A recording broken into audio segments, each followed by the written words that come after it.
네, 글로벌 검색 플랫폼들이 드디어 인공지능으로 직접 돈을 벌려는 걸까요? 세계 최대 검색 엔진 업체인 구글이 인공지능 기반 검색 서비스에 대한 유료화를 검토하고 있다. 보도가 나왔습니다. 현실화된다면 구글이 검색 엔진에 돈을 받는 첫 번째 사례가 되는 건데 의미와 여파를 김대우 경제학 박사와 살펴보겠습니다. 박사님 안녕하세요. 네, 반갑습니다. 사실 그동안은 구글이 이제 검색은 무료고 광고 수익으로 돈을 벌어왔었는데 이거를 왜 유료화한다는 걸까요?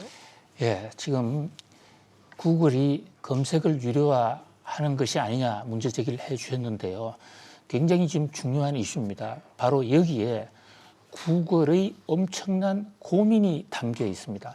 일각에서는 구글이 AI 장착한 검색으로 돈을 벌면 구글이 이제 드디어 AI 장사를 시작하는 것이 아닌가. 그래서 구글이 돈방석에 앉는 것이 아닌가라고 추측하기도 합니다만 네. 이것은 정반대 상황이다라고 우선 말씀드릴 수 있겠습니다. 이걸 안 하면 안 될 정도로 급하다 이렇게 봐야 된다는 건가요? 지금 구글은요, 구글의 메인 그 돈을 벌어들이는 메커니즘이 검색이거든요.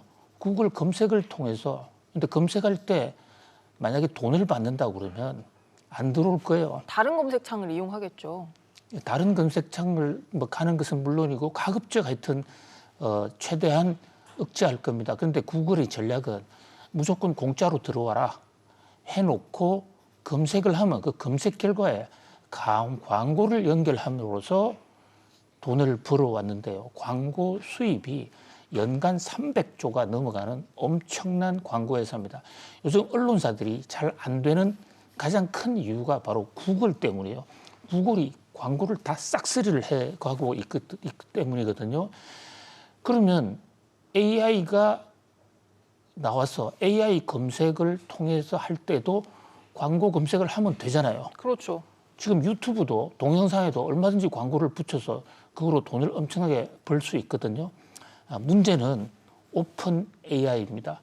오픈 AI 챗 GPT하고 지금 구글 제미나이가 경쟁을 하고 있는데 챗 GPT는 로그인 없이도 사용할 수 있고 광고도 없어요. 굉장히 편하단 말이죠. 그렇다고 해서 지금 성능 면에서도 제미나이와 챗 GPT 우열을 가리기가 상당히 어려운 상황인데 구글이 제미나이를 지금도 가동하고 있어요. 근데 거기다가 광고를 실는다? 그러면 구글 AI 제미나이에 누가 들어오겠냐는 것이죠.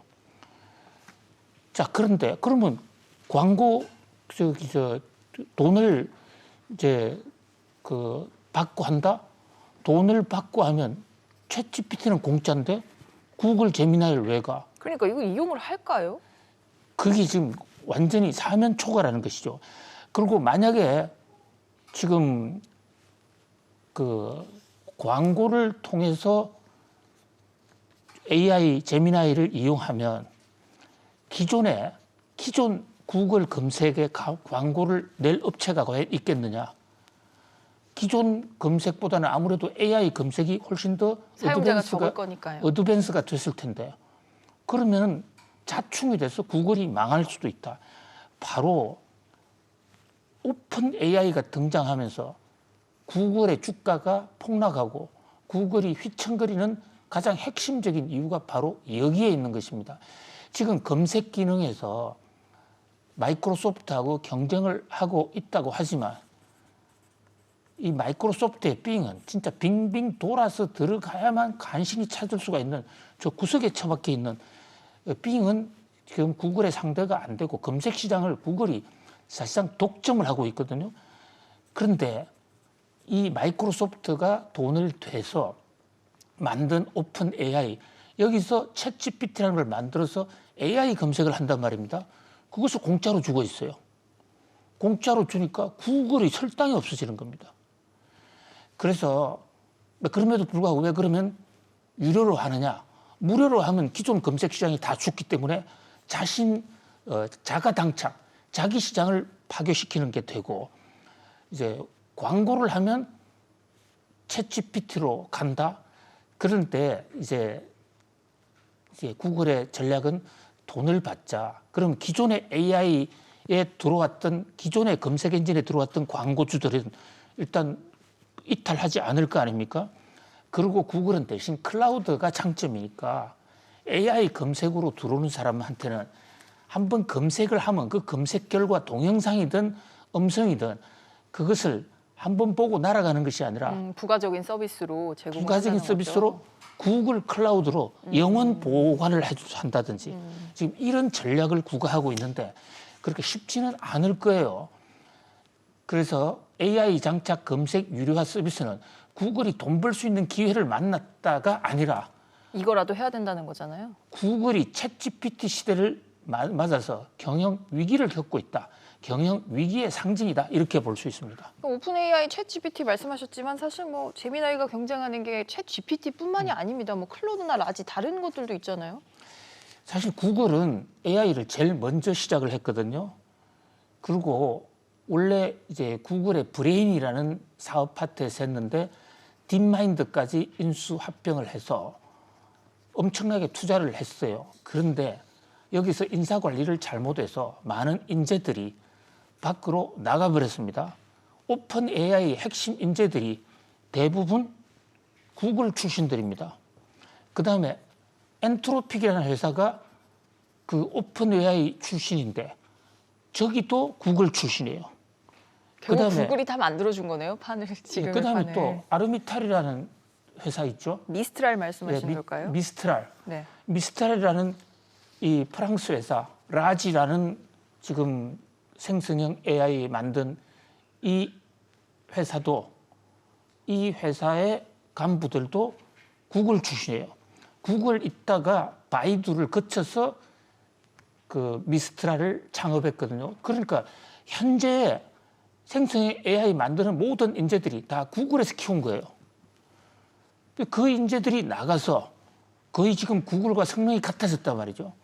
그런데 저쪽은 공짜로 사업을 때리고 그리고 거기서 이제 공짜로 사업을 때리는데 그럼 오픈 AI는 어떻게 공짜가 가능하냐? 투자를 받잖아요. 최근에 그 흐사비스라고 하는 그 알파고의 아버지 말씀하시는 거죠? 그렇습니다. 알파고의 아버지 그 양반이 구글을 지금 그동안에 구글의 제미나이를 주도해 왔는데 최근에 가짜 인공지능 기술을 내걸고 그 암호화폐처럼 돈이 투기가 벌어지고 있다. 이렇게 얘기를 한 핵심 이유가 뭐냐면요. 구글은 자기 돈 들여서 지금 열심히 핵심 기술을 해왔는데 다른 인공지능 회사들이 엄청나게 기술을 과대 포장해가지고 돈을 막 끌어들이고 있다. 그 끌어들이고 있는 돈이 구글 입장에서는 눈에 가시거든요. 그래서 한마디 세게 얘기한 거예요. 그 정도로 지금 구글은 자신이 아닌 다른 업체에서 개발하고 있는 인공지능 때문에 회사의 존립 기반이 지금 상실될 수가 있는 것입니다. 매우 큰 위기를 맞고 있다 이렇게 볼 수 있습니다. 참 그러면 구글이 애초에 안 나가게 인재 교육을 잘했으면 되지 않았을까? 뭐 이런 궁금증 가지시는 분들도 있을 텐데 이건 사실 인공지능 발전 속도에 대한 철학 때문에 거기서 벌어진 문제인 거잖아요. 이건 헤게모니 쟁탈전에다가 인공지능에 대한 철학. 그러니까 구글은 기본적으로 두 가지의 철학의 이게 기본 오픈 AI와 다릅니다. 하나는 오픈 AI 회사 이름이 왜 오픈 AI냐? 우리는 오픈 소스로 하겠다. 우리는 다 공개하겠다. 물론 아직 공개를 완전히 하고 있지 않아요. 말 그대로. 그렇지만 구글은 자기들이 개발한 것을 자신들만 갖고 돈을 벌겠다 했던 데에 비해서 오픈 AI나 나갔던 사람들은 구글의 폐쇄 정책이 아니라 우리는 오픈 정책을 쓰겠다. 그다음에 이제 두 번째, 구글은 궁극적인 목표가 만능 인공지능이라고 하는 일반 인공지능이라고 하는 AGI 쪽에 빠른 속도로 개발했는데 그것으로 가기에는 인류를 말살시킬 수도 있는 부작용이 있으니까 좀 조심하자. 인류 도덕 기준부터 먼저 만들자라고 한 그 인사들을 홀대했거든요. 그 인사들, 그 두 가지 정책에서 구글이 독선을 펴다 보니까 키운 인재들을 밖으로 내보내서 스스로 적을 만들었다. 이렇게 볼 수 있습니다. 참 이게 이제 뉴욕 증시의 주도주 라인업만 봐도 구글이 여기서도 빠졌잖아요. 여러모로 위기더라고요. 그게 굉장히 상징적인 사건입니다. 그러니까 월스트리트 저널에서요. 저 매그니피센트 세븐, 환상적인 7개 종목, 그 얘기 시대가 이제 끝났다.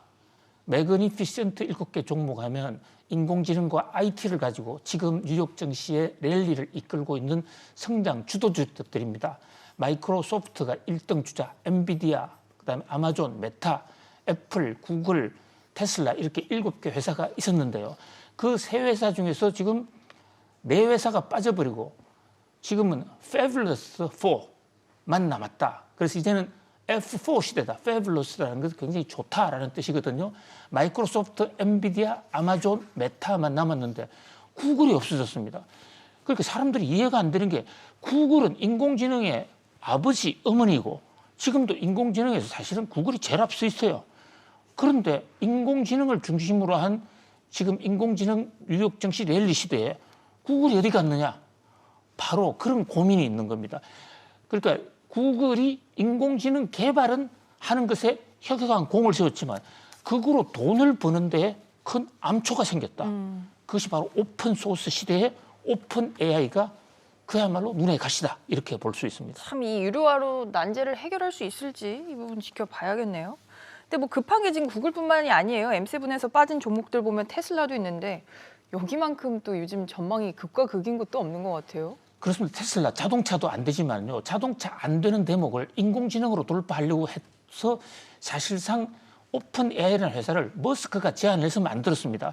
머스크는 기술은 없지만 내가 돈 될 테니까 나와라. 이래가지고 올트만도 데려가고 이래서 오픈 AI를 만들었다고요. 그런데 자기가 내가 경영권 행사할래. 그래 기술자들이 그건 안 됩니다. 우리가 오픈 AI를 만든 것은 사회적 인공지능을 만들기로 한 거니까 우리는 의결권이 있는 주식회사 형태로 안 갈 겁니다. 그러니까 그렇다면 내 투자 안 할래 하고 버텼어요. 그때 나타난 사람이 바로 마이크로소프트의 마이크로소프트죠. 누구죠? 나델라. 나델라가 다 우리가 돈 댈게. 왜? 그러니까 그게 신의 한 수였다는 거죠.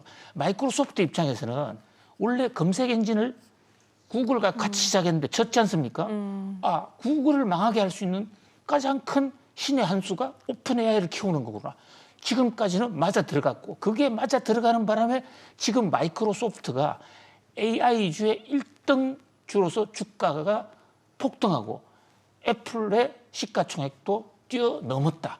그러나 이것도 방심할 수는 없습니다. 또 바뀔 수도 있는 거죠. 예, 업계가 새로운 산업이 나올 때 초기에는 그 선두주자가 어디가 될지 한치 앞을 알 수도 없는 것입니다.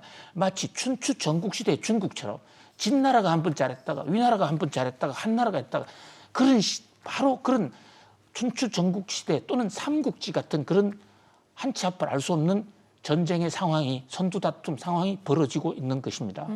테슬라 같은 경우는 파산할 거다 전망이 있는데 2,000달러까지 주가 갈 거다. 극과 극이 어디를 믿어야 돼요? 그렇습니다. 박사님? 그러니까 아예 지금 테슬라 파산을 경고하는 그런 그 전망까지 미국 언론을 타고 있는데요.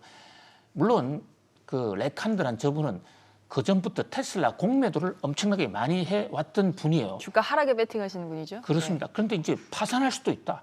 그리고 현재로서는 PER 등을 감안한 적정 가격은 14달러다. 지금 테슬라의 가격에 비하면 앞으로 90달러 이상, 90% 이상 더 떨어진다. 이유는 뭐냐? 중국과의 경쟁에 살아남지 못해. 그다음에 미국에서 전기차 수요 안 늘어나. 이렇게 주장하고 있는데 반해서 또 돈나무 언니는 무슨 소리야? 2,000달러까지 간다. 이게 무슨 가상자산도 아니고 이렇게 전망이 엇갈릴 수가 있어요. 로보택시 나올 거야. 그런데 캐시우드가 최근에요. 5,000달러까지 간다고 그랬거든요.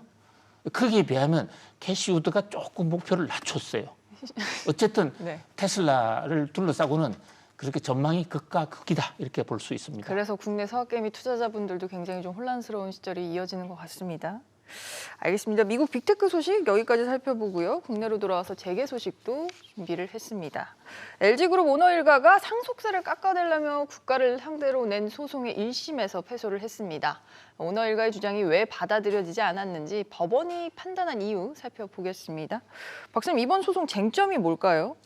LG가 상당히 뭐 착한 기업의 이미지를 갖고 있고 또 정부를 상대로 한 소송도 웬만하면 잘 내지 않는 다른 기업과는 다른 소송 별로 좋아하지 않는 회사예요. 그런데 구광모 회장 등이 원고가 돼서 소송을 냈다. 그래서 세간에 굉장히 주목을 끌었거든요. 구광모 회장이 상속을 받을 때 LG CNS라는 회사가 있습니다. 이게 뭐 IT 공급하는 삼성으로 치면 삼성 SDS 같은 회사인데 이게 비상장사로 되어 있거든요. 그래서 사실 과거에도 공정거래위원회가 LG CNS를 통해서 일감 몰아주기를 많이 한다 해서 굉장히 공격을 많이 했더랬습니다. 김상조 공정거래위원장 시절에 상당히 화제가 많이 됐던 회사죠. 근데 이제 이게 그 구본무 회장이 주식을 갖고 있는데 그 주식이 이제 일부가 구광모 회장한테 왔거든요. 근데 금액은 얼마 안 돼요. 얼마 안 되는 금액을 가지고 왜 소송을 했을까? 많이 주목을 끌었습니다. 근데 1심 판결의 결과는 LG의 완패입니다. LG 주장은 근거 없다. 따라서 그 LG CNS 상속세 그대로 내라. 이렇게 됐거든요. 자, 이 논점은 법원에서 지금 판결문을 공개하고 있지 않아서 정확하게 알 수는 없는데 그동안의 LG의 주장으로 봐서는 이게 상장사가 아닌데 주식 가격 산정이 잘못됐다. 가치선 산정이. 예, 그래서 좀 세금을 많이 부과한 거 아니냐. 그런데 이제 그동안에 용산세무서에서는 무슨 소리냐, 상장사는 아니지만 장외 거래도 많이 됐고 실제 거래 사례가 있다. 그러니까 문제 없다라고 주장을 해왔는데 뭐 판결문이 없어서 단정할 수는 없으면 다만은 용산세무서의 주장이 받아들여진 것으로 보여집니다. 박사님, 근데 이게 이번 소송을 이겨도 받는 환급액이 100억 원대입니다. 근데 총 상속세가 9,900원이면 여기 1%밖에 안 되는데 고작 이거 받자고, 물론 큰 돈입니다만 소송을 걸었을까요? 예, 그런데 그런 면에서 재계에서 굉장히 궁금했어요.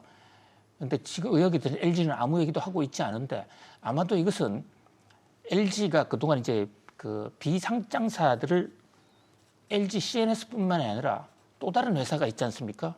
그 앞으로 이 회사들의 세금 문제에도 하나의 전례나 판례가 될 수 있지 않을까? 사실 우리나라 뭐 LG가 그렇다는 게 아니라 우리나라의 일부 기업들이 비상장사를 통해서 일감 몰아주기를 많이 했고 상속세, 증여세 포탈을 많이 해온 전례가 있습니다. 뭐 그런 각도에서 이 문제는 계속 이슈가 되지 않을까 보여지는 사안입니다. 더 큰 그림, 뒤에 더 큰 그림이 있는 소송이라는 말씀이시네요. 근데 지금 뭐 소송 잘 안 하는 LG라고 하셨는데 이거 말고도 다른 소송이 큰 게 있잖아요. 예, 그것은 뭐 구광모 회장이 한 소송이 아니고 구광모 당한 회장의 소송이죠. 예, 네. 그 사촌, 뭐 법상으로는 현재 같이 그 이 호적에 올라 있는 남매죠. 남매의 난이라 볼 수 있는데 구연경, 구연수 그리고 양어머니가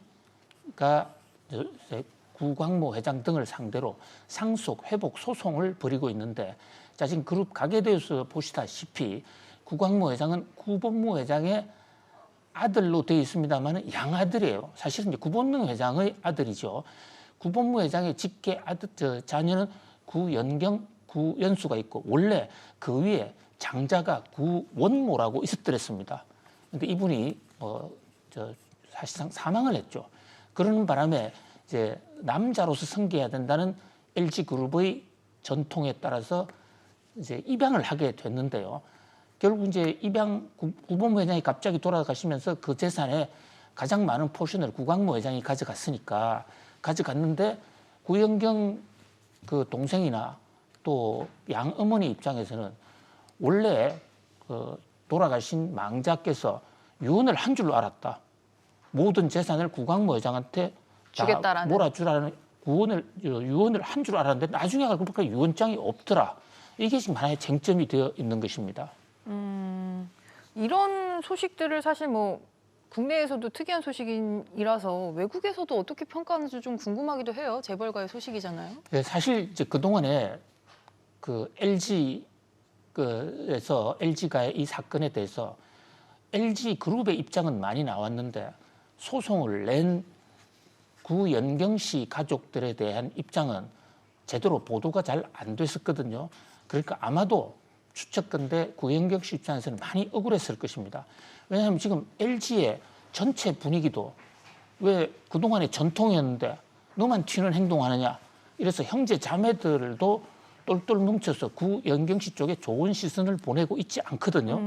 그러니까 구연경 씨가 국내 언론은 안 되겠다 해서 세계 최대 언론한 뉴욕타임즈에 인터뷰를 한 것으로 추정이 돼요. 그런데 여기서 엄청난 얘기들이 지금 터져 나온 것이죠. 구 회장이 상속세를 부담하기로 해놓고 여기서 말하는 구 회장은 구광모 회장입니다.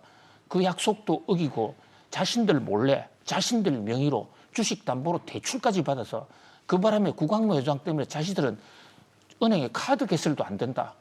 그밖에 없는 유언장을 있다고 사실상 거짓을 했다는 등등의 얘기를 하고 있는데 물론 이 대목에 대해서는 LG에서는 억울하다.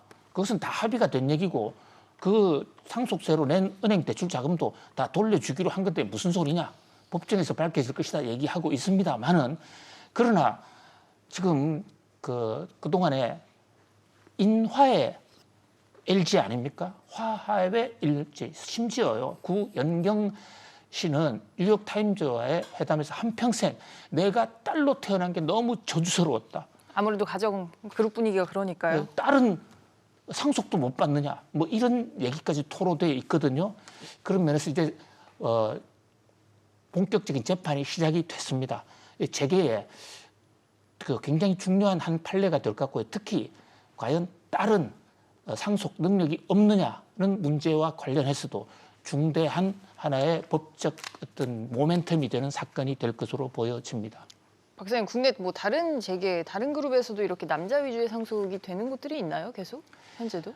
대부분 남자들 위주로 상속은 되지만 아예 여자들을 배제하는 기업들은 잘 없었죠. 그런 면에서도 LG가 좀 특징적인 분위기가 있긴 하네요. 알겠습니다. 잘 들었습니다. 박사님, 오늘도 감사합니다. 고맙습니다.